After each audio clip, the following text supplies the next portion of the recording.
안녕하세요. 현실주의자입니다. 오늘 고생 많으셨습니다. 일단 오늘 장도 굉장히 안 좋았죠. 예, 정말 비이성적인 하락이 이어지고 있습니다. 어제 우려했다시피 전저점을 지켜주지 못하면 추가적인 폭락이 나올 거라고 봤는데 전저점을 그냥 가볍게 붕괴했어요. 이것은 고의적인 붕괴라고 보입니다. 일단은 신용을 좀 털어내야겠죠. 약간 그런 의도가 좀 다분히 보입니다. 그래서 일단 하락을 좀 어느 정도 감내는 해야 되는 상황이고요. 뒤에서 그것에 대해서 좀 알아보시죠. 지금 미증시는 반등 타이밍이라고 쓰고 방송을 시작하려고 하니까 올랐네요. 매도 피날레를 노리는 투자가 용이해 보입니다.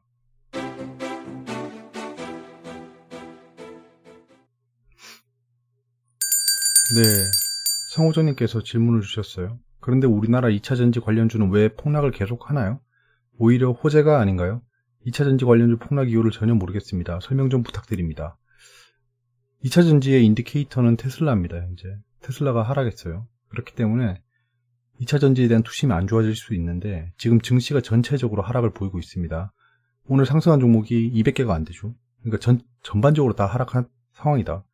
코스피는 대형주는 좀 괜찮았지만 코스닥은 대형주 중심으로 굉장히 큰 폭의 하락을 보였습니다. 그러니까 전체 시장이 조정 중이니까 매수세가 실종된 겁니다. 평소에 파는 애들도 팔고 있는데 거기다가 투매까지 겹쳐진 거고 거기에 반대매매까지 겹쳐진 상황입니다. 근데 하락폭의 차이는 발생해요. 그러니까 섹터에 투심이 살아있으면 덜 떨어진다는 겁니다. 자, 공매도 세력들이 정리되면 자기 추세를 찾아갈 겁니다. 테슬라는. 단기적으로 나스닥 악영향을 예상했는데요. 일단 악영향이 좀 끝나가고 있는 것 같고요. 근데 이게 완전한 끝은 아닐 수 있기 때문에 경계는 계속 해야 됩니다. 미증시가 박살만 안 나면 됐는데 어제 좀 박살났죠. 그래서 오늘 시장도 살짝 박살이 났고요. 테슬라의 추세를 보시면 아시겠지만 지금 현재 상승 추세를 그리고 있잖아요. 이렇게. 그러다가 지금 배터리데이 그 전에 뭐 여러 가지 이슈 때문에 하락을 했는데요.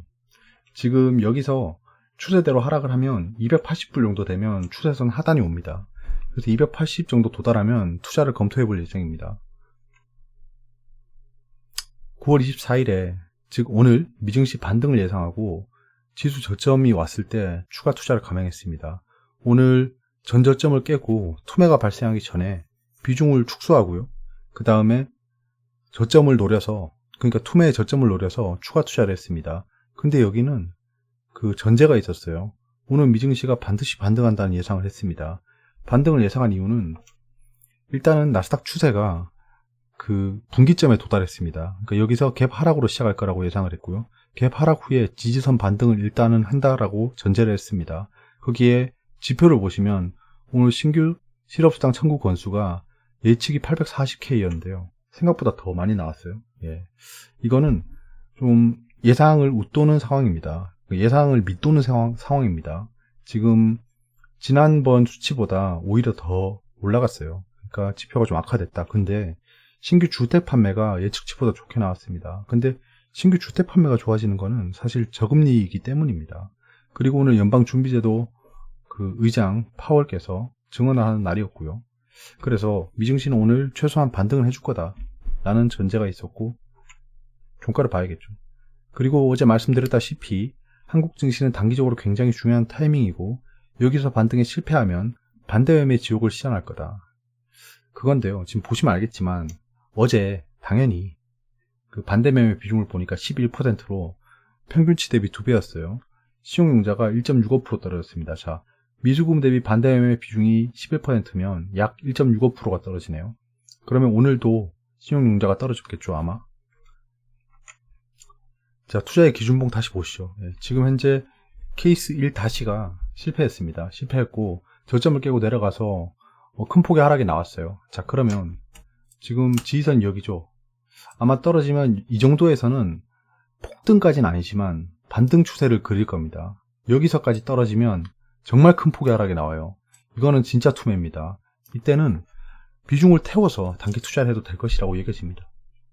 지금 딱히 케이스 1, 2에 해당하는 상황은 아니에요. 그렇기 때문에 내일 반등은 그냥 반등입니다. 기술적 반등으로 여기고 좀 대응을 해볼 예정입니다. 미증시 선물도 같이 봐야겠죠. 예전부터 하던 말인데요. 비이성적인 하락이 발생하면 반드시 비이성적인 상승이 나옵니다. 지금 현재 방향성이 이렇게 크게 좌지우지 되는 거는 ETF 투자가 굉장히 많아졌기 때문입니다. 지금 뭐 인버스의 투자를 극대화하고 또 레버리지의 하락을 극대화하고 약간 이런 식의 그 큰 폭의 움직임이 작년부터 발생하고 있습니다. 왜냐하면 작년부터 ETF 투자 금액이 늘었거든요. 지금 미국의 빅스라고 하죠. 변동성 지수도 굉장히 올라갔어요. 주요 종목들 한번 추세를 보겠습니다. 삼성전자 주가 추이입니다. 삼성전자 주가 추이는 지금 보시면 알겠지만 공매도 잔고가 줄어들고 있어요. 지금 상승을 하면서 공매도를 팔고 있었는데요. 지금 하락하는 텀에 공매도를 다시 상환하고 있지 않아요. 지금 이 하락이 진짜 하락이라면 공매도를 상환하고 있을 건데 공매도를 상환하고 있지 않다는 겁니다. 지금 외신을 보면 뜬 지 얼마 안 된 뉴스예요. 버라이즌과 첫 번째 계약을 했답니다. 그게 그 실내 5G 장비랍니다. 삼성전자가 SSD도 초격차 속도 2배 키운 980%라는 건데요. 삼성전자 역대 최대 용량 2만 mAh가 배터리팩 출시했답니다. 약간 좀 기술적인 도약을 이룬 거죠.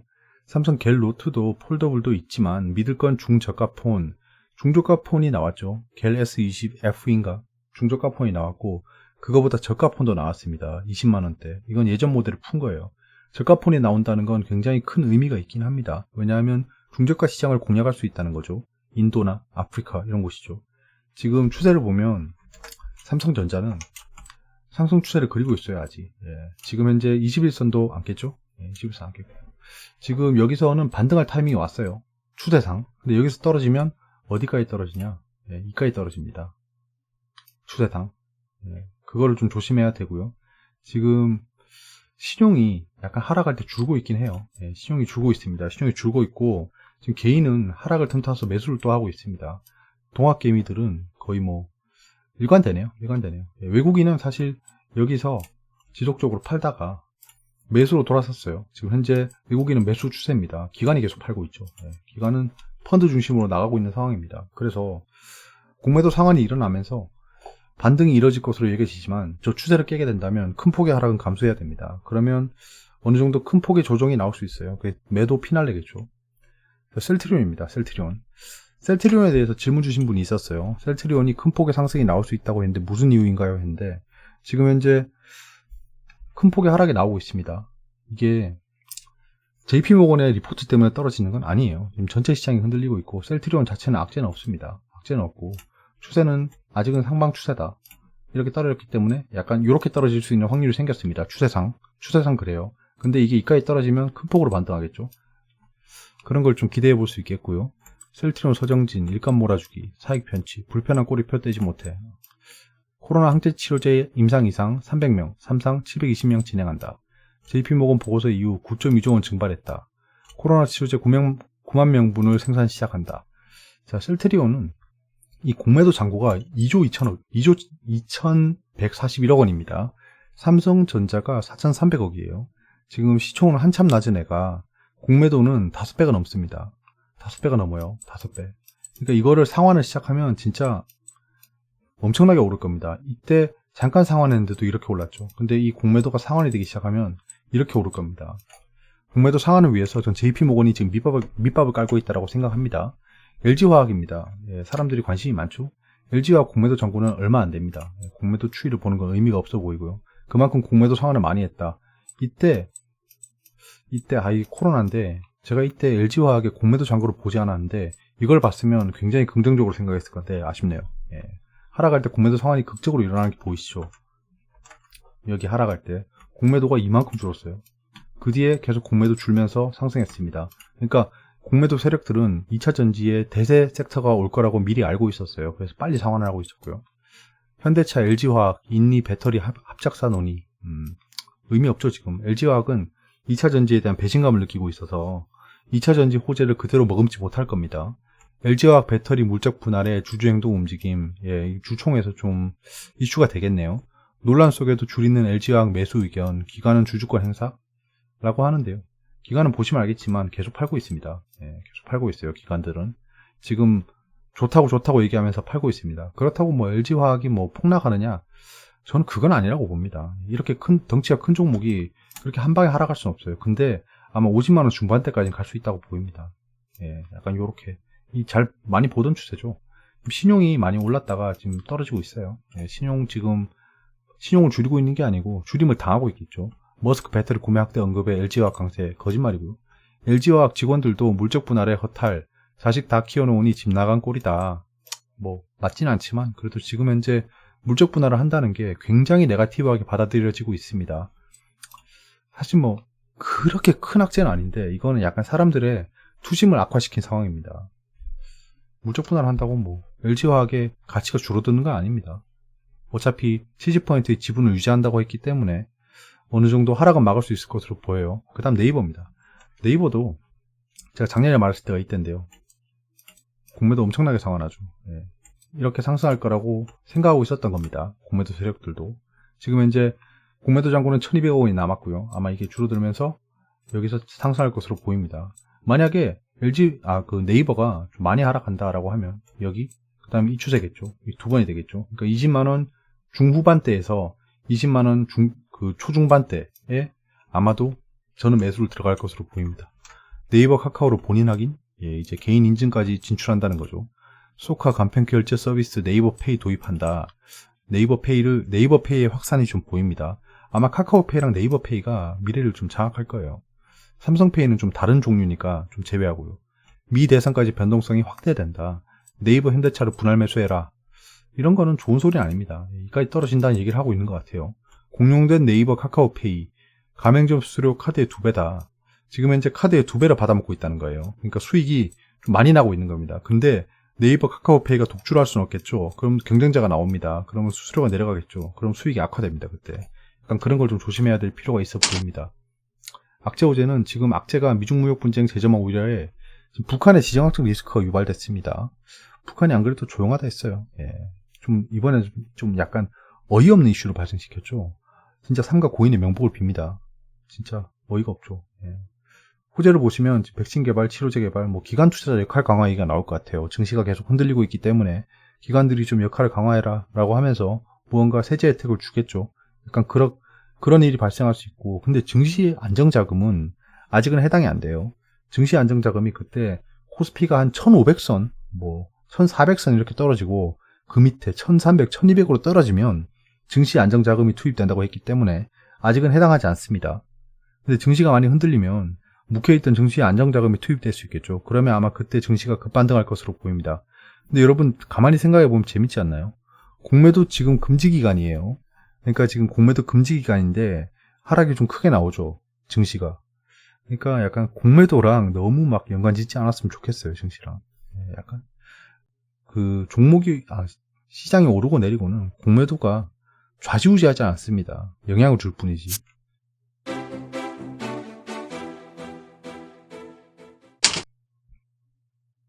외신입니다. 달러가 가중치가 좀 들어가고 있다는 거죠. 지금 달러가 상승하고 있습니다. 이 달러 상승은 계속되지 않을 것으로 보입니다. 지금 왜 이러냐면 베어 트렌드, 베어 마켓이 약간 오고 있어서 우려를 하고 있는 거고, 그 다음에 리스크 에버전, 리스크 회피, 그 다음에 페더럴 폴리시, 그러니까 약간 경기 부양적 정책이 뒷받침되고 있지 않다라는 얘기를 하고 있어요. 근데 격언이 있죠, 증시에. 페드와 싸우지 마라. Don't fight Fed라고 하는 건데요. 페드가 돈을 찍어내고 있고 양적 완화를 하고 있기 때문에 굳이 달러의 상승을 외치는 거는 페드랑 싸우는 거죠. This is fine. 지금 도널드 트럼프 대통령이 대선에 불복할 수도 있다라는 얘기를 하고 있습니다. 만약에 지게 된다면 권력 이양을 할 때 좀 평화롭게 하지 않을 거다. 약간 그건 지켜보자. 이런 식으로 얘기하고 있어요. 이게 대선이 끝나도 계속 불확실성이 이어질 수 있습니다. 그런 것들 때문에 지금 패시브 자금이 약간은 빠지는 걸로 보이고, 패시브 자금 빼는 김에 시중도 빼고 있는 것 같아요. 이런 하락은 뒤에서 보겠지만 일부러 유도하고 있는 건 당연한 겁니다. 언제 그랬냐는 듯이 또 상승장이 올 거예요. 우리가 이때까지 맞이했던 상승장에서 그냥 콧노래만 부르고 있었지 하락했던 기억은 좀 사라졌잖아요. 이번에 다시 좀 상기하면서 하락장이 좀 괴로웠다가 다시 떠오르는 겁니다. 증시를 이번에 처음 들어오신 분들은 하락장이 익숙하지 않을 거예요. 왜 이렇게 다 떨어지지? 왜 이렇게 다 떨어지지? 전문가들이 얘기하던 기술적 반등 부분이 왔는데 왜 떨어지지? 이런 상황도 옵니다. 그렇기 때문에 투매나 좀 매도 피날레를 기다리면서 기회를 엿보는 것도 좀 좋을 것 같아요. US 레이버 마켓이 슬로잉, 좀 약간 회복이 더디다. 예, 피지컬 스티뮬러스 페이드. 그러니까 좀 약간 경기 부양적인 게 안 보여서 그렇다는 겁니다. 이니셜 잡리스 클레임. 예, 똑같은 얘기예요. 레이버 마켓 얘기죠. 예, 거의 뭐 87만에 육박한다 라는 거고요. 그 다음에 월스트리트이 떨어지고 있다. 이게 이코노미에 대한 좀 두려움. 다우가 다운하고 있다. 예, 195포인트가 떨어지고 있다라는 겁니다. 거의 뭐 지금 보면 컨슈머의 스펜딩이 약 70% 정도로 회복이 됐고, 이거 약간 주주 서한이었어요. 투자 자문의 좀 치프, 그 대장이 주주 서한을 보낸 건데요. 여기 보면 뭐, 그 실업률, 그 다음에 코비드 케이스가 다시 그 상승하는 거, 이런 것들을 들면서 약간은 좀 조심하자, 약간 이런 얘기를 하고 있는 거예요. 내신입니다. 코로나 감기처럼 계속 걸린다. 국내 재감염 의심 사례의 노심초사. 완치 판정을 받더라도 감기나 인플루엔자처럼 언제든 재감염될 가능성이 있어 정부 방역망에 비상이 걸렸다. 이게 정말 깊게 연구를 해봐야겠지만 항체 생성이 전혀 의미가 없다라는 결론으로 떨어지게 된다면 우리는 독감처럼 조류 독감이나 그 계절성 질병 있잖아요. 그런 식으로 코로나와 함께 살아가야 된다는 겁니다. 그러면 뭐 전 국민들이 마스크를 끼고 다녀야겠죠. 국민이 불탔는데 대통령은 33시간 후에야 매우 유감. 이건 너무 정치적인 제목인데요. 뭐 이게 중요한 게 아니고 지금 북한이랑 약간 이슈가 발생했다는 겁니다. 기관 외국인 쌍끌이 매도, 천하의 동학개미도 두 손 들었다. 이런 말이 나오는 거 보니까 단기 반등이 머지않았네요. 11월 미국 대선의 불확실성과 코로나19 재확산에 따른 유럽의 봉쇄 우려가 시장의 불안감을 키우고 있다고 보고 있다. 오현석 삼성증권 리서치 센터장은 센터장이시네요. 어느 정도 관록과 노하우가 있겠죠. 어떤 말을 하는지 보시죠. 미국의 5차 재정부양책이 대법관 지명 문제로 타결이 어려워지는 등 4분기 경기에 대한 자신감이 자꾸 떨어지고 있는 상황. 자신감? 경기한테 물어봤나요? 네, 자신감이 떨어지고 있다라. 이에 따라 시장에선 지금 주가가 비싸 보이는 것이라고 설명했다. 그냥 공허한 메아리죠. 코로나로 뜬 K 진단키트 한철 장사로 끝나나. 이거 제가 계속 말하던 거죠. 예. 이제 기사에 뜨기 시작하네요. 진단키트 업체들은 코로나19와 독감을 동시 진단할 수 있는 제품으로 상승세를 이어간다는 전략이다. 이걸로 상승세를 이어가기는 어렵습니다. 좀 체질 개선이 필요해요. 니콜라 베랑으로 민 사나이, 난 기업 의혹 파는데 더 흥미. 네이선 앤더슨. 오, 나이가 어리네요. 23일 월스트리트 저널과 인터뷰에서 이 보고서로 인해 니콜라 투자자들은 돈을 잃고 니콜라 기업의 직원들이 일자리를 잃게 되며 나는 엄청난 협박에 시달리게 될 것을 알고 있었다. 그럼에도 의혹을 밝히지 않을 수 없었다고 말했다. 월스트리트 저널에 이제 시작이라며 추가 의혹 제기도 시사했다. 참 이게 뭐랄까, 니콜라 투자자들이 한국 그 서학 개미들도 많습니다. 그래서 지금 이 기사를 읽으면 뒷목을 잡겠죠. 이 젊은 친구가 굉장히 당돌하네요. 예. 이거는 도덕적 해이가 약간 보여요. 도덕적 해이라고 해야 되나? 이걸 뭐라고 해야 되죠? 이 정도면 소시오패스입니다. 지금 내용이 되게 섬뜩해요. 니콜라 투자자들은 돈을 잃고 자기는 돈을 벌고, 니콜라 기업의 직원들이 일자리를 잃게 되며 자기는 일자리가 생긴 거죠. 나는 엄청난 협박에 시달리게 될 것을 알고 있었다. 그냥 말이라도, 이럴 때는 저 사람이 젊어서 그런지 모르겠는데 말이라도 좀 뭐랄까, 투자자들이 손을 더 볼 수 있고 좀 니콜라의 기업이 좀 힘들어질 수도 있겠지만 나는 뭐 바로잡고 싶었다. 그분들에겐 정말 죄송한 마음이다. 이렇게 얘기한 게 맞습니다. 뭐 저렇게 당당하다고 좋은 일 한 것도 아닌데. 아무튼 뭐 니콜라가 이대로 뭐 상폐가 되느냐, 그건 모르는 문제입니다. 사실 뭐 셀트리온만 하더라도 상장 초반에 사기꾼이 많이 뭐 이런 얘기 많이 들었죠. 근데 지금은 아니잖아요. 그러니까 저게 니콜라가 더 단단해지고 좀 추세적으로 괜찮아지는 계기가 됐으면 합니다. 네, 니콜라도 계속 전 관심 있게 보고 있어요. 자, 글로벌 경제 캘린더를 보시면 아까 보셨다시피 신규 주택 판매는 반등했고요. 신규 실업수당 청구 건수가 별로 안 좋게 나왔어요. 자, 국내주 이벤트입니다. 오늘 뭐 이런 이벤트들이 의미가 없었죠. 근데 이런 이벤트들 잘 기억하고 계세요. 뒤늦은 뉴스로 상승하는 경우가 굉장히 많습니다. 내일은 뭐 중견기업 스타트업 디지털 전환 상생 라운지, 코로나19 치료제 백신 개발 범정부 지원위가 있습니다. 그럼 내일 치료제 관련해서 뭐 어떤 기업을 지원한다 이런 얘기가 나오면 그런 기업들이 반등할 수 있겠죠.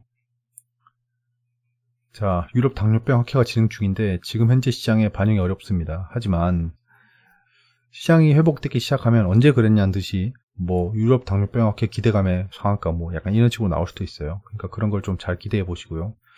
대선 후보 1차 토론회가 다가오고 있습니다. 전 이게 제일 궁금해요. 예, 라이브로 볼 예정입니다. 지금 막 눈이 감기네요.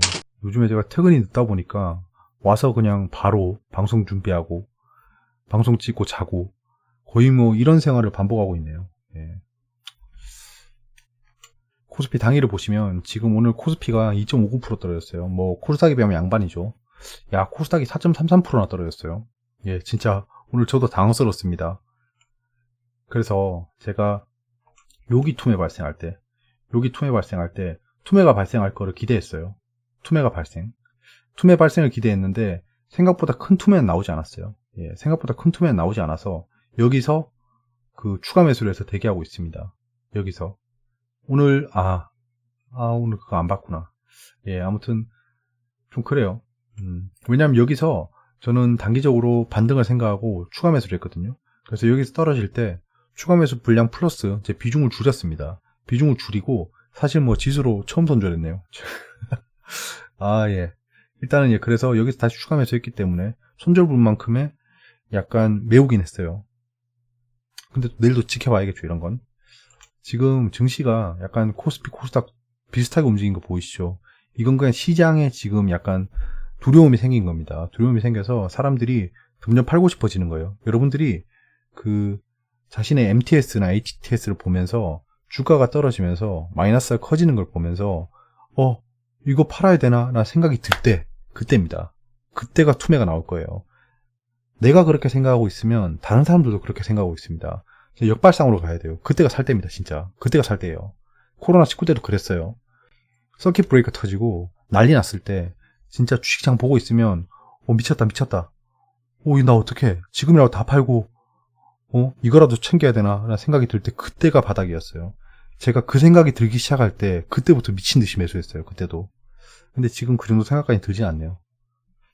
자, 지금 보시면 개인이 어차피 양시장 매수했어요. 지금 현재 개인 매수 우세인데요. 개인이 지금 매수를 하고 있는 게 아니고 매수를 당하고 있습니다. 하락을 하면서 매수가 되고 있죠. 근데 또 재밌는 게 제가 이게 되게 웃겼어요. 그 장 마지막 판에 지금 코스닥이 좀 떨어졌잖아요. 근데 그 떨어뜨린 게 개인입니다. 개인이 장막판에 팔고 나갔어요. 두 시장 다. 근데 그거를 그 코스닥은 외국인 기관이 매수하고 끝났습니다. 그러니까 종료할 때 그랬다는 거예요. 이게 되게 신기했습니다. 일단 이거 내일 어떻게 작용될지 좀 봐야 돼요. 개인 그 외국인 기관이 시초가를 상승시킬 수도 있습니다. 미장도 좋겠다. 시초가 상승 후에 음봉을 그리고 그 다음 추세를 봐야 됩니다. 시초가 상승 때 좀 털어도 되고 약간 좀 애매해요. 근데 이거는 제가 전략이 지금 없습니다. 사실 내일 지켜보면서 결정할 거예요. 그러니까 무슨 말이냐 하면 지금 이렇게 끝났잖아요. 이렇게 끝났는데 지금 미증시가 좋게 끝난다. 근데 외국인 기관이 매수했잖아요. 시초가 상승합니다. 그 다음에 이렇게 떨어진다는 거예요. 그 다음에 여기서부터 시작인 겁니다. 이렇게 갈지 아니면 이렇게 될지 또 결정되는 거죠. 그럼 여기서 또 타진이 되겠죠. 약간 이런 식으로 떨어지면 하락 지속입니다. 이렇게 될 거예요. 진짜 이거 정말 조심해야 됩니다. 이거를 굉장히 조심할 거고, 그렇지 않으면 여기서 이렇게 하다 이렇게 올라가면 그냥 지켜볼 거예요. 저 내일은 좀 그 코스닥 레버리지 상승을 하면 좀 매도할 예정이에요. 그 전체를 다 매도하지 않을 거고요. 예. 조금씩 분할 익절하면서 따라갈 겁니다. 사실 제가 오늘 손절분은 좀 메워야 되기 때문에 바로 그거에 대해서 좀 조치를 하고요. 그 다음에 상승할 때 좀 따라서 그 분할 익절하는 전략으로 좀 취할 예정입니다. 양시장이 좀 그렇고요. 지금 하락 종목 수 보시면 거의 이건 2천 종목이 떨어졌죠. 하한가 안 나온 게 신기해요, 전. 하한가 안 나온 게 신기하고, 여기다가 상한가가 8개가 나온 게 더 신기합니다, 전. 예. 굉장히 신기한 게 많네요.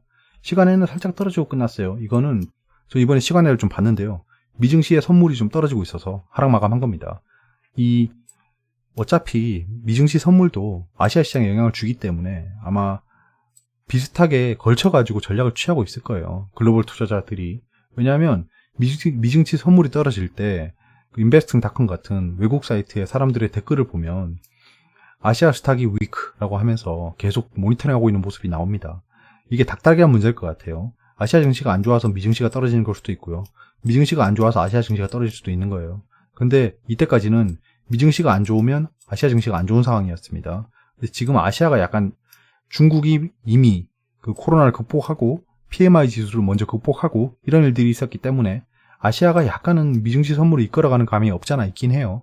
그래서 약간 좀 미증시 선물을 보면서 투자하는 건 바보 같은 일이 될 수도 있습니다. 왜냐하면 미증시 선물이 아시아 증시를 보고 움직이고 있는 걸 수도 있는데 아시아 증시는 미증시 선물을 보고 움직이고 있으면 이거야말로 진짜 바보 댄스인 거죠.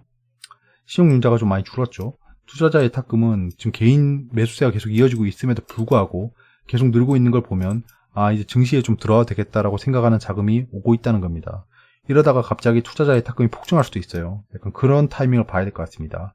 아마도 내일은 신용융자가 좀 많이 떨어질 것으로 여겨집니다. 오늘 또 투매가 나왔기 때문에 여기서부터 이만큼은 신용분이 사라졌다고 보셔야 돼요. CMA 잔고가 살짝 줄었고요. 이거 의미가 없어 보입니다. 미증시는 반등하고 있었어요. 약 1%가 안 됐었는데 종가를 좀 봐야겠죠. 자고 일어나서 종가를 확인하고 전략을 좀 수립해 볼 예정입니다. 하락했을 때와 상승했을 때, 그저 그랬을 때, 이럴 때에 따라서 전략이 좀 다르겠죠. 지금 한국 MSCI 펀드 지수는 약간 반등하고 있네요. 전반적으로 지금 현재 약하고요. 유로존은 그냥 약보합 수준이에요. 지금 원달러가 좀 큰 폭으로 상승했습니다. 1150원대를 봤었는데 어느덧 1170원대가 됐네요. 이건 달러 인덱스가 강하기 때문에 원달러 그 인덱스가 올라가고 있는 겁니다. 근데 아마 원달러 지수는 하락할 것으로 계속 보입니다. 이 정도는 진짜 그냥 반등인 것 같아요. WTI 컨트랙은 약간 상승하다 마네요. 40불에서 약간 왔다 갔다 할 것 같습니다. 우리는 그냥 조정이고요. 달러 컨트랙, 골드 컨트랙이 약간 반등하고 있는데 1900원대 다시 2000 이렇게 올라갈 것으로 보입니다. 어려운 부분이 있으면 댓글로 말씀해 주세요. 여기까지고요. 이번 주는 정말 다이나믹하죠. 어렵기도 하고. 근데 하락장을 계속 겪어보신 분들은 알겠지만 이런 장이 비일비재합니다. 주식시장에서. 여기서 기회를 어떻게 찾을지를 계속 봐야 될 것 같아요. 이 하락을 이용해서 수익을 극대화하는 게 최선의 전략인 것 같습니다. 저는 일단 내일 시장을 잘 대응해서 좀 수익을 실현하고 나올 예정입니다. 오늘 같은 경우에도 제가 종목을 팔고 약간 가지고 있던 현금으로 좀 제가 노렸던 라인까지 온 종목들을 또 샀어요. 그렇기 때문에 그런 종목들이 어떻게 움직일지 좀 봐야 될 것 같습니다.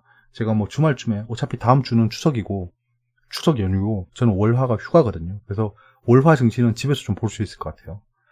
이제 추석이 다가오고 있습니다. 시장이 힘들어서 기분도 안 좋고 이거 보시는 분들은 지금 전반적으로 다 오늘 하락장에 영향을 받으신 분들이에요. 그러니까 짜증나고 힘들고 그럴 수도 있겠지만 나만 힘든 게 아닙니다. 예, 투자하고 있는 모두가 힘들고 외국인 기관도 손해를 본 날이에요. 어찌 보면. 왜냐면 전 종목이 떨어졌잖아요. 거기다 지금 공매도를 할 수 없는 상황이잖아요. 그렇기 때문에 이번에 하락이 생기면 외국인 기관이 가진 포트도 가격이 떨어진 겁니다. 걔들이 제사를 깎아먹으면서 노리고 있는 게 무엇인지를 잘 생각해보고 신용 투매가 나오는 순간 그리고 사람들의 공포가 극에 달하는 순간이 투자의 기회가 될 것이라는 생각입니다.